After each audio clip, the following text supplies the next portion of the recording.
Hi friends, welcome back to my channel Accounting Tantra. I hope last video आपको helpful लगा होगा. To receive the latest and updated videos on accounting, please do like and subscribe my channel Accounting Tantra. After attending the first class from Accounting Tantra classes, Kapil came back home. He was very excited.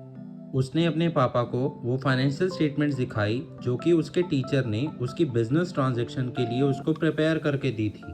His father read the financial statements and told him that his teacher taught him really very well. उसके पापा ने उसको एक चीज़ समझाई कि अगर किसी भी चीज़ की एडवांटेजेस जाननी हो तो ये देखो कि उस चीज़ ने कौन से ऑब्जेक्टिव अचीव करने में हेल्प करी है. जैसे कि आप सबको याद होगा कि कपिल का अकाउंटिंग सीखने का सबसे बड़ा ऑब्जेक्टिव क्या था कि वो अपने पापा के वो क्वेश्चंस के आंसर कर सके जो उन्होंने उसको फर्स्ट मीटिंग में पूछे थे. We will go back to those questions and we will see कि कपिल की जो भी लर्निंग है वो उन क्वेश्चंस को आंसर कर रही है या नहीं. The first question was where are your accounting books. तो अकाउंटिंग सीखने से हम अपनी अकाउंटिंग बुक्स प्रिपेयर कर पाएंगे.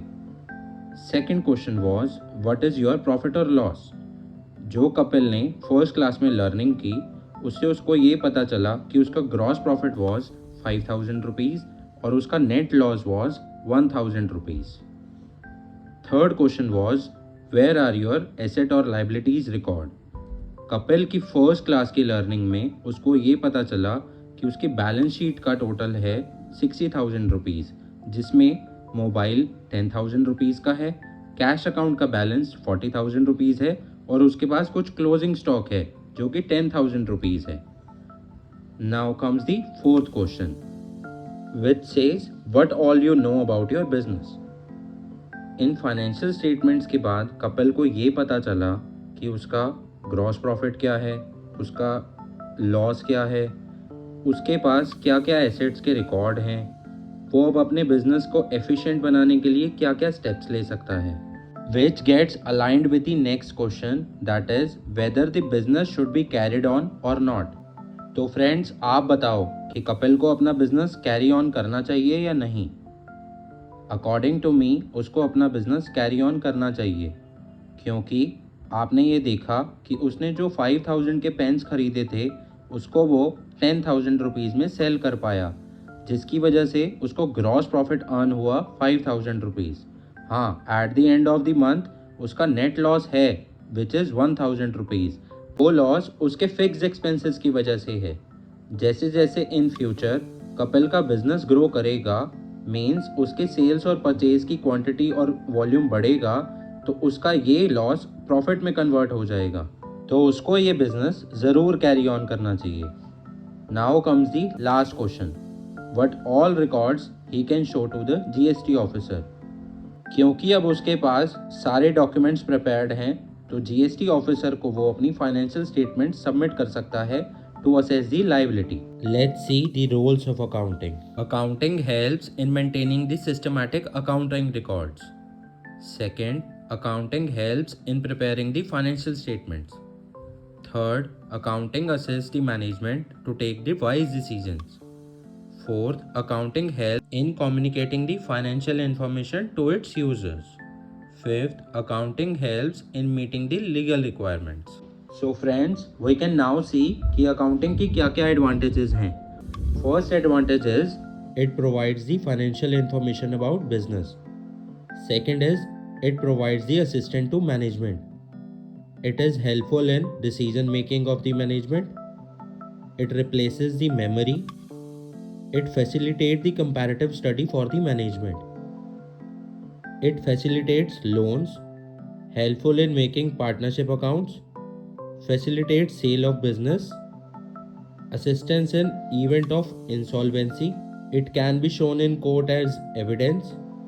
It facilitates settlement of tax liabilities.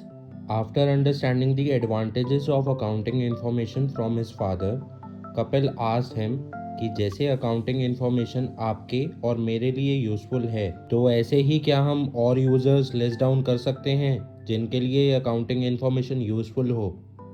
His father explained him that there are different users of accounting information. which can be categorized into two types. First is internal, second is external. So friends, let's come, we'll see who all are the users and how the accounting information is useful to them. First type of users are internal users.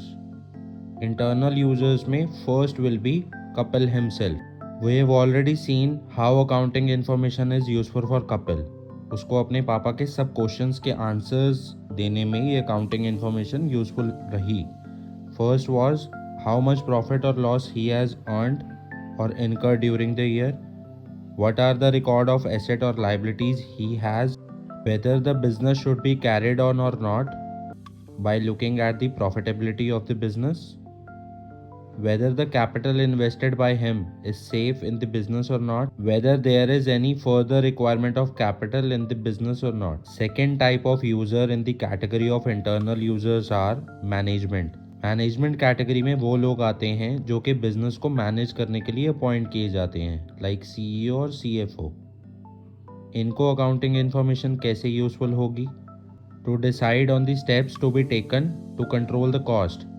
हमने कपिल के business में देखा कि उसकी fix cost की वजह से उसको नेट लॉस आ रहा था. तो मैनेजमेंट ये देखता है कि इन फिक्स कॉस्ट को कैसे रिड्यूस किया जा सकता है ताकि बिजनेस को अल्टीमेट प्रॉफिट हो. Second is to decide on the prices of the product. Kapil के एक पेन का प्राइस था 10 रुपीज़, विज़ उसकी जो कॉस्ट पर पेन है वो 5 रुपीज़ है, तो उसको नेट प्रॉफिट पर पेन इज़ 5 रुपीज़. मैनेजमेंट ये असेस करता है कि whether the 5 rupees profit is sufficient for the business or not. Third is to compare the business performance with other similar businesses in the industry. वो compare करते हैं हमारी बिजनेस परफॉर्मेंस को with the other businesses in the industry, ताकि ये देखा जा सके कि हमारी जो कंपनी है वो किसी और कंपनी से पीछे तो नहीं है. Then fourth is to make plans about the future of the business, that is either to reduce the business or expand it. Accounting information help करती है कि बिजनेस को और बढ़ाना चाहिए या उसका स्केल कम करना चाहिए. Third type of users in the category of internal users are employees and workers. उनके लिए ये अकाउंटिंग इन्फॉर्मेशन कैसे यूज़फुल हुई? से कि कंपनी ने पूरे साल में कुछ प्रॉफिट्स अर्न किए और इन प्रॉफिट्स को अर्न करने के लिए एम्प्लॉयज़ और वर्कर्स ने पूरी मेहनत करी. तो प्रॉफिट एंड लॉस अकाउंट देख के ये पता चलेगा कि हम उनको कितने बोनसेस या इंक्रीमेंट्स एक साल के लिए दे सकते हैं. सेकेंड इज हर कंपनी पे एक ऑब्लिगेशन होता है कि वो एम्प्लॉय को सैलरी डिस्ट्रीब्यूट करते टाइम उसका कुछ कंट्रीब्यूशन PF अकाउंट में डिपॉजिट करवाएगी. तो एम्प्लॉयज़ अकाउंटिंग इन्फॉर्मेशन देख के ये पता लगा सकते हैं कि कंपनी ने उनका सारा कंट्रीब्यूशन गवर्नमेंट के पास डिपॉजिट करवाया या नहीं. तो ये तो हुए internal users. Now comes the turn off external users. External users में फर्स्ट है government authorities like GST authority. उनके लिए ये यूज़फुल कैसे थी? ताकि वो करेक्ट टैक्सेस कैलकुलेट कर सकें जो कि बिजनेस पे लगते हैं. सेकेंड इज़ अगर पूरे इंडिया की इनकम कैलकुलेट करनी हो तो उनके पास हर बिजनेस की इंफॉर्मेशन है. अगर वो उसको अक्यूमुलेट करके देखेंगे तो पूरे नेशन की इनकम पता चल सकती है. Now comes the second type of users in the category of external users, जो कि हैं बैंक. से कि बिजनेस को ज़रूरत पड़ी बैंक से लोन लेने की, तो वो बिजनेसमैन अपने फाइनेंशियल इन्फॉर्मेशन बैंकिंग अथॉरिटीज़ को सबमिट करेगा. बैंकिंग अथॉरिटीज़ उसकी फाइनेंशियल इन्फॉर्मेशन देख के ये पता लगाएंगी कि इस बिज़नेस के लिए लोन देना चाहिए या नहीं देना चाहिए. अगर देना चाहिए तो कितना देना चाहिए. उसकी रीपेइंग एबिलिटी को देखेंगे कि वो वापस कर भी पाएगा या नहीं. और फोर्थ इज़ ये असेस करेंगे कि जो वो पैसे दे रहे हैं क्या वो सेफ़ है या नहीं है. Moving forward to the third type of users, जो कि हैं इन्वेस्टर्स लाइक पापा. पापा ने कपिल को पैसे दिए अपना बिजनेस रन करने के लिए, तो पापा ये ज़रूर देखेंगे कि उनकी मनी कितनी सेफ़ है. उन्होंने कपिल के बिजनेस के लिए जो पैसे दिए हैं क्या वो रिकवर होंगे या नहीं होंगे. और पापा के जैसे और भी इन्वेस्टर्स हो सकते हैं जो कि कपिल के बिजनेस में इन्वेस्ट करना चाह सकते हैं. तो वो फाइनेंशियल इन्फॉर्मेशन को देख के ये पता लगा सकते हैं कि क्या उनको ऐसे बिजनेसेस में इन्वेस्ट करना चाहिए या नहीं। Now 4 type of users in the category of external users. आपने देखा कि कपिल ने 200 पेन्स क्रेडिट पे परचेज किए थे, तो क्रेडिटर्स के लिए भी ये अकाउंटिंग इन्फॉर्मेशन यूज़फुल हो सकती है। कैसे? वो अकाउंटिंग इन्फॉर्मेशन से ये देख सकते हैं कि क्या कपिल की इतनी क्रेडिट वर्थीनेस है कि वो ये पैसे हमें इन फ्यूचर पे कर पाएगा। उसको ये हम जो पेन सप्लाई कर रहे हैं वो हमें सप्लाई करने भी चाहिए या नहीं, कहीं हमारे पैसे डूब तो नहीं जाएंगे। Next is researchers. ये रिसर्चर्स कौन होते हैं? जैसे कि institute of chartered accountant of India का एक रिसर्च पैनल है। उस रिसर्च पैनल का ये काम है कि डिफरेंट टाइम पे ये असेस करना कि जो अकाउंटिंग पॉलिसीज फॉलो की जा रही हैं, अगर उसमें कुछ भी चेंजेस लाने की ज़रूरत है तो वो सजेस्ट करते हैं, ताकि बिजनेसेस वो फॉलो कर सकें और एक करेक्ट पिक्चर सामने आ सके कि अकाउंटिंग इन्फॉर्मेशन एग्जैक्टली कहना क्या चाहती है, जिससे अकाउंटिंग इन्फॉर्मेशन के यूजर्स एक साउंड डिसीजंस ले सकें। Now comes the last type of users in the category of external users, जो कि हैं डेटर्स। से इन फ्यूचर कपिल ने किसी पार्टी को अपने पेन्स क्रेडिट पे सेल किए, तो वो अपने बिजनेस की क्रेडिबिलिटी बढ़ाने के लिए अपनी अकाउंटिंग इन्फॉर्मेशन सामने वाली पार्टी को दिखा सकता है, टू शो कि उसकी मार्केट में क्रेडिबिलिटी है और उससे पेन्स परचेज करके सामने वाली पार्टी को लॉस नहीं होगा और एक गुड प्रोडक्ट उसको मिलेगा। ये सब समझाने के बाद कपिल के पापा ने उसको एक और बात समझाई कि ऐसा नहीं है कि अकाउंटिंग के सिर्फ एडवांटेजेस ही हैं, उसके बहुत सारे यूज़र्स हैं, उसकी कुछ लिमिटेशंस भी हैं।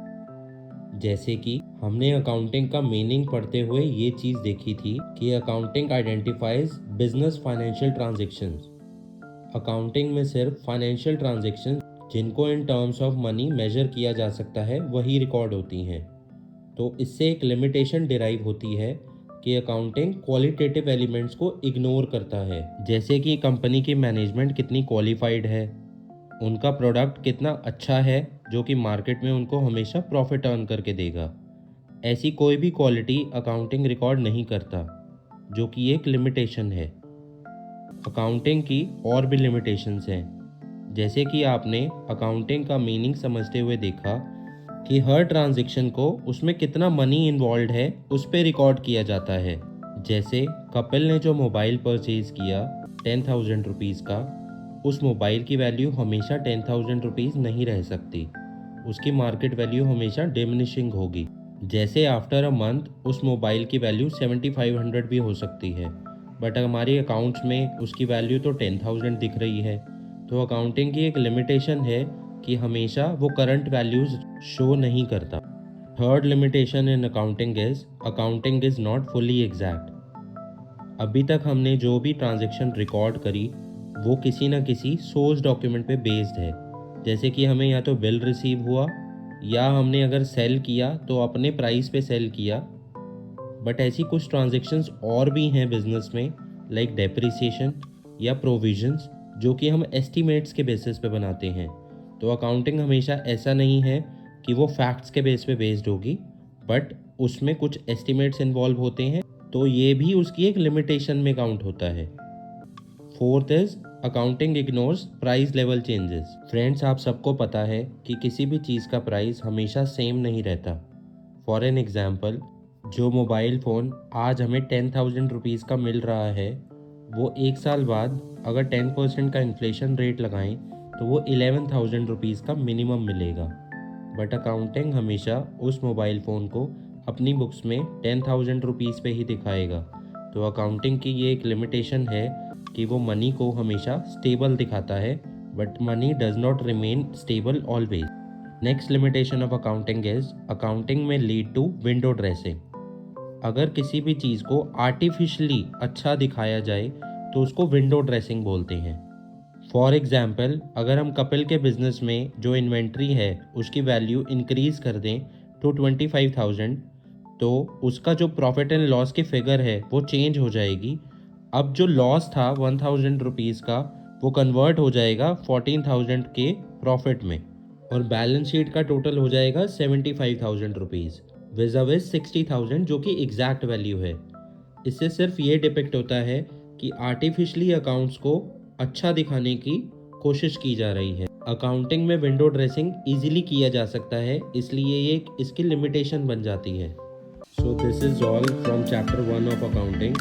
In case you want to learn more on accounting, join Accounting Tantra classes. The details are given in the description below.